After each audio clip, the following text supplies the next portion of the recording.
Halo teman-teman, nah pada video kali ini kita akan melanjutkan pelajaran kita tentang fungsi. Kita akan lebih detail membahas tentang pemetaan. Nah biasanya guru kalian juga akan bilangnya fungsi gitu, mana yang merupakan fungsi. Tapi biasanya ada juga guru yang bilangnya mana yang merupakan pemetaan gitu ya. Oke, pemetaan adalah satu jenis relasi yang memiliki suatu syarat. Nah kalau kemarin relasi itu kakak nggak ngomongin syarat. Jadi sebenarnya relasi itu bebas. Mau yang domainnya punya 3 pasangan, 4 pasangan, itu terserah. Mau ke domainnya dari 10 cuma satu yang punya pasangan, terserah. Nah, tapi syarat suatu relasi bisa disebut pemetaan atau fungsi gitu ya. Setiap anggota domain memiliki satu pasangan. Jadi setiap anggota domain memiliki satu pasangan. Contoh, misalnya seperti ini. Jadi yang kakak lihat hanya bagian sininya doang nih. Bagian A, bagian kiri, bagian domainnya aja. Oh, 1 punya satu pasangan, oke, boleh. 2 punya satu pasangan, oke. 3 punya satu pasangan, 4 punya satu pasangan, oke. 5 nggak punya pasangan. Oh, ini berarti bukan fungsi. Bukan pemetaan. Oke. Atau biasanya guru kalian juga bilang bukan fungsi. Kenapa? Karena 5-nya dapat pasangan. Kan setiap anggota domain memiliki satu pasangan. Contoh lain yang ini. Nah, ini kalau kita cek gitu ya. Nah, ini si 1 ini punya pasangan. Si 2 punya 2 pasangan. Berpasangan dengan 1, berpasangan dengan 2. Ini langsung bukan pemetaan. Ya.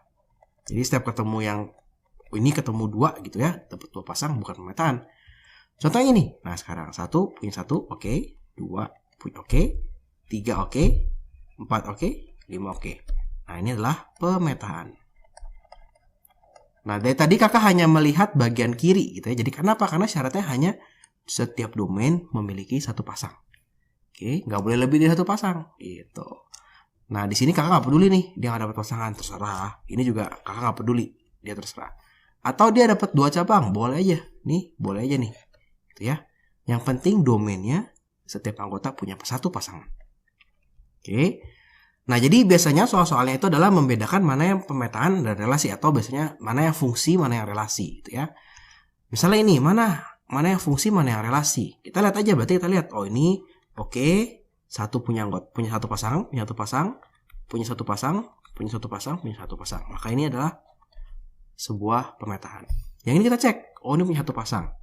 Ini punya 2 pasang. Berarti ini adalah bukan pemetaan gitu. Biasanya soal suka gitu membedakan. Contoh lagi, oh ini punya 2 pasang nih. Nah, ini langsung nih, ini bukan pemetaan. Kakak nggak perlu cek sampai bawah. Begitu ketemu yang bercabang atau begitu ketemu yang nggak punya pasangan, pasti bukan pemetaan.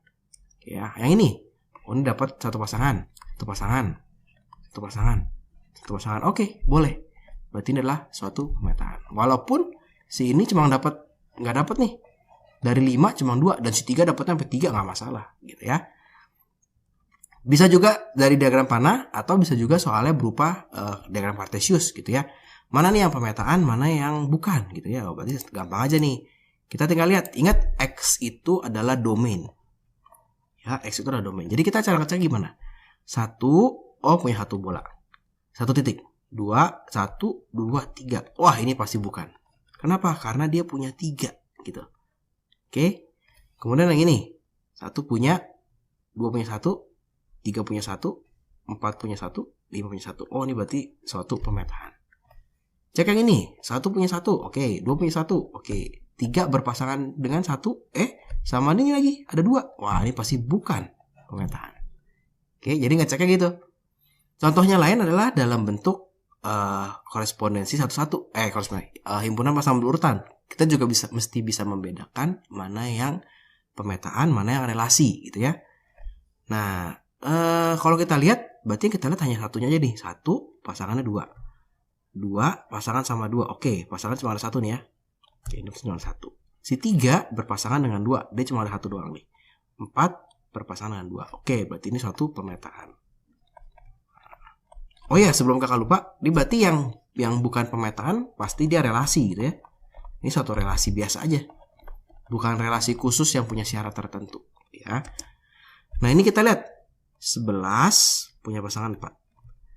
11 lagi. Nah, punya pasangan 5. Nah, ini pasti bukan pemetaan, ini pasti relasi. Gitu ya. Jadi gampang ya ngeceknya, cuma kita ngecek yang awal-awal aja.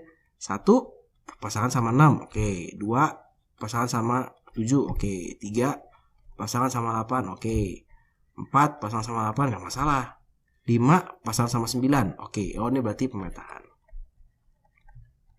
Gitu ya. Tapi kita mesti cek semua nih, jangan sampai tiba-tiba di sini ada angka 1 lagi gitu ya. Mengecoh gurunya.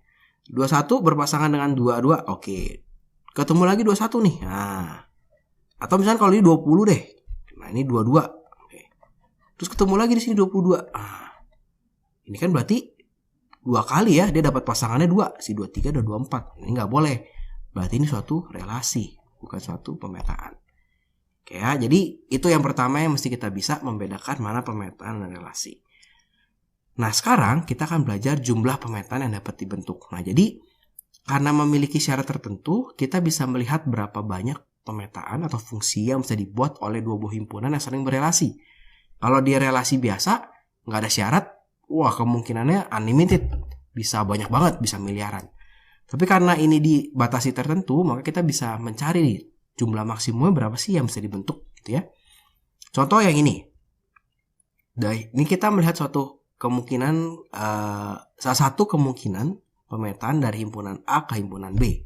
Ya, jadi dari himpunan A ke himpunan S ke himpunan T. Nah, himpunan S ke himpunan T.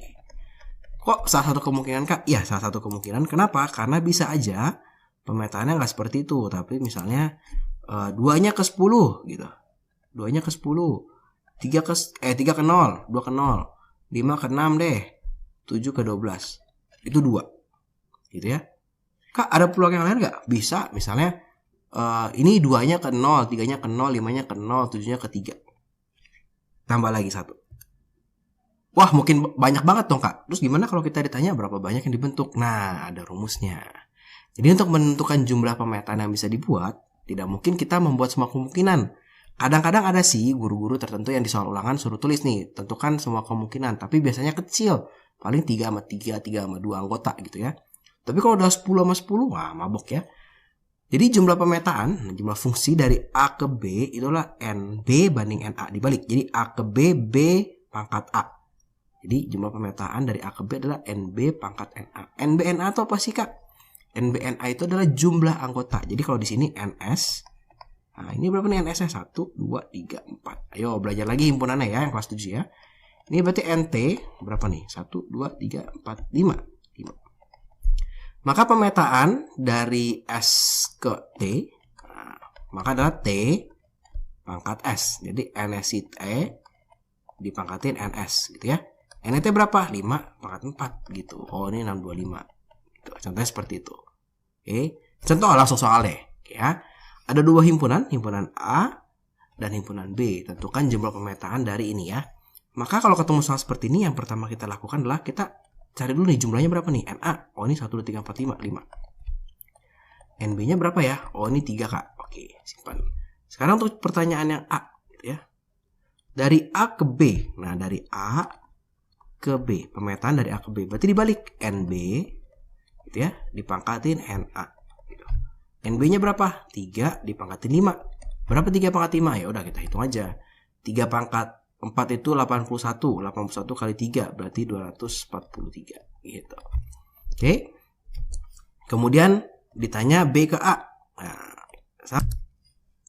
kita sama nih, kita hitung nih ya, dari B ke A. Ya, berarti ini N A dipangkatin N B. N-nya berapa? 5. Pangkatin NB-nya berapa? 3. Oh, berarti 5 pangkat 3, Kak. Berapa tuh? 25 kali 5, 125. Oke. Gampang ya? Untuk kali ini hanya segitu aja. Nanti kita akan belajar lebih lanjut tentang pemetaan. Ada yang namanya rumus, ada yang notasi, dan sebagainya.